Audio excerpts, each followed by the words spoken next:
What's going on today, YouTube? I hope you guys all had a great day. And today I'm going to talk to you about what you need to know about mutual funds before you invest in them. If you're new to my channel, I post videos like this daily trying to help you guys make the most out of your money, whether that's investing or whatnot. If you like this kind of stuff and you like the video, give it a like, comment below, subscribe to my channel.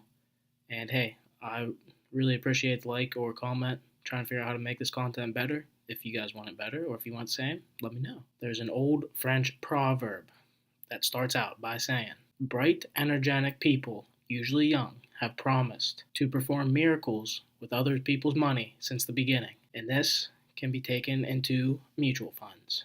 Now, I'm going to start out with a little example for you guys, just to show you what can happen with mutual funds and usually what happens. Now, this is about the worst case scenario that's ever happened. I'm going to go over it, and there's tons of mutual funds out there, so it's hard to pick the best ones. That's the first thing I'm going to say. Back here, this Jacob Internet Investor Class Shares. This fund came out in the internet boom around 99. Came out end of 99 2000. Jacob's first year running this fund, he came back with 216% return, which is truly amazing. And everyone thought this was the next best thing, so they just loaded and loaded and loaded money into this fund, expecting this kind of return all the time. And honestly, it can't happen. As you can see a little bit by the chart, in the year 2000, he lost 79%. The following year, in 2001, he lost 56.4%. And then the year after that, in 2002, he lost 13%. So it went from making 216% the first year to losing a total of 92% over the next 3 years. Now, anyone that invested tons and tons of money into that was not too happy 3 years later. And now, I'm going to give you 5 reasons why you should be wary of investing in mutual funds. Number 1 being, the average mutual fund do not pick stocks well enough to cover their costs of research and trading. When a fund is researching and trading that much to try to get these outstanding gains, it costs a lot of money. It's a lot of money to pay these people to do this much research and to come out with these research tools or technologies that they need to be able to afford them to set up these good returns. Number 2 then, if the company has high expenses, it's going to lower your returns because they're not just going to cover these at their own penny. They're going to charge you guys to cover their costs to make more money. So mutual funds, their fees can be very high at times, and this is why. They have more research, they try to do a better job, and they end up charging you guys even more. Number 3, to try to beat the market, they have more frequent trading. More frequent trading brings out higher costs. So that's another reason why their costs are so high. Number 4, they're usually trading in highly volatile stocks. So these volatile stocks, which just means they move a lot, they're not going to be in them for very long. They're going to go in and out quick, which increases, back to number 3, their trading cost. And the last point, if a fund has high returns, they're unlikely to stay that way. It just very rarely can they do this year in and year out. They tend to get a little mixed up with the high performance in the past.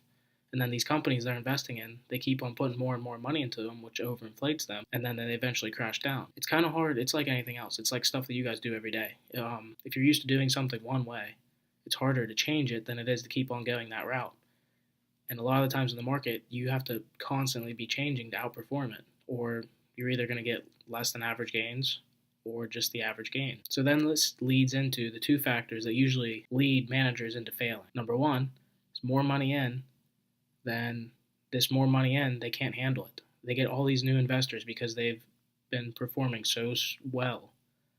So they can't handle all this extra cash and they don't know what to do with it. I mean, they know what to do with it, but they're going to put it into the stocks they already own, and that's why they're going to go up so high so fast, and the companies themselves can't handle this price. So eventually this leads to a correction or a drop in the stock price. And number 2, if they have more money in and they're not going to put it into the stocks that they're already invested in because they don't want to blow it way out of proportion, they invest into more stocks. And when they invest into more stocks, it's hard to watch all of these at the same time. So if you can't watch all of these at the same time, you're going to neglect some of them, and then you won't be able to forecast before they fall or before they go up, and you'll just be in and out at the wrong time. Another key point, they have to outperform the market by 3.5%. Like when I say market, just the index, like the S&P, the Dow, or any index out there, they have to outperform by 3.5% just to make the same gains as the index did. And so this leads into all the big mutual funds out there. They own the same companies, usually in the same proportions and usually in the same amount, because they can't fall behind. If they fall behind, they look bad. And these fund managers, they get bonuses based on how well they do, how well they outperform the market, and so on. So they have to at least stay with the index. And to stay with the index, they need to be into the major companies, just like the index is. So now the 5 ways, if you still decide on investing in a mutual fund, how to find a good one. Number 1, you need to find the mutual fund where the managers hold the majority of the fund's holding.